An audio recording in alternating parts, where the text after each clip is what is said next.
رولاں باختہ ایک فرینچ مفکر ہے جس کو انگلش میں رولاں بارتھ کہتے ہیں۔ رولاں باختہ ساختیاتی مکتب فکر سے تعلق رکھنے والا مفکر تھا اور پھر پس ساختیاتی فکر کے دہارے میں شامل رہا، لیکن اس کی تحریروں میں دونوں مکاتب فکر کے اثرات موجود ہیں۔ باختہ سے پہلے نئی تنقیدی مفکرین کہہ چکے تھے کہ معنی کی تلاش میں تخلیق کار کی طرف دیکھنے کی ضرورت نہیں ہے اور معنی کے لیے تحریر کافی ہے۔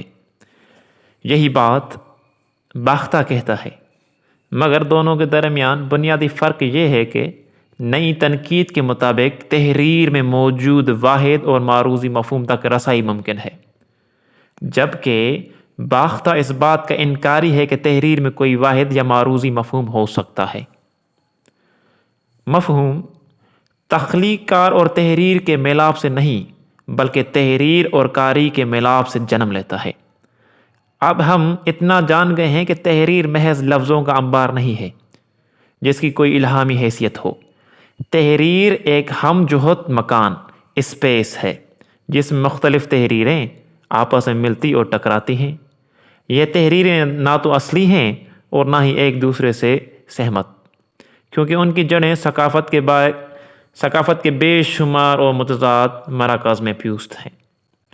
باختہ دراصل یہ کہنا چاہتا ہے کہ ادیب جب اپنے ذہن کے تہ خانے سے کوئی چیز نکال کر اسے تحریر کی شکل میں پیش کرتا ہے تو وہ چیز تحریر اس کی ملکیت نہیں ہے، بلکہ وہ تحریر اس نے کلچر کے کسی مرکز سے اٹھائی ہے۔ اس کے ذہن میں یا اس کے ذہن کا تہ خانہ، اس کا جوہر یا خودی سیلف اصل نہیں ہے، بلکہ ان کی تشکیل کلچر کے مختلف مراکز جیسا کہ تعلیم، خاندان، رواج، دوست، ادب اور سیاست وغیرہ کے ذریعے ممکن ہوتی ہے، اور تشکیل کا یہ سفر مسلسل ارتقا پذیر ہے۔ ادیب مختلف مراکز سے اٹھائی گئی مختلف اور متضاد اشیاء کو ملا کر ادب تخلیق کرتا ہے۔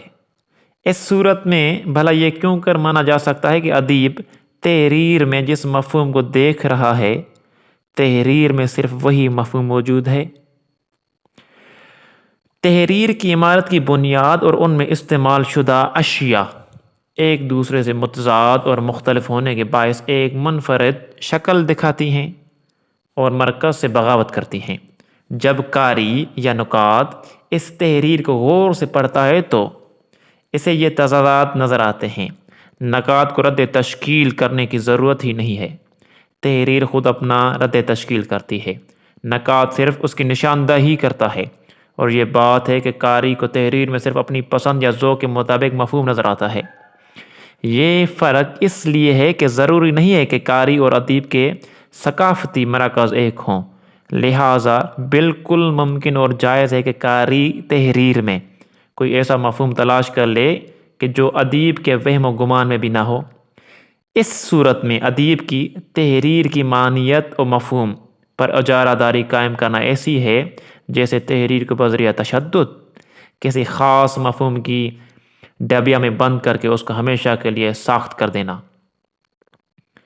ادیب کو مفہوم و معنی کی تفہیم میں دخل اندازی نہیں کرنی چاہیے، تاکہ اس کی تحریر آزاد ہے اور اس میں سے نئی معنی نکلتی رہیں۔ یہی سبب ہے کہ رولاں باختہ کہتا ہے کہ ادیب کی موت استعاراتی پڑھنے والے کا جنم ہے۔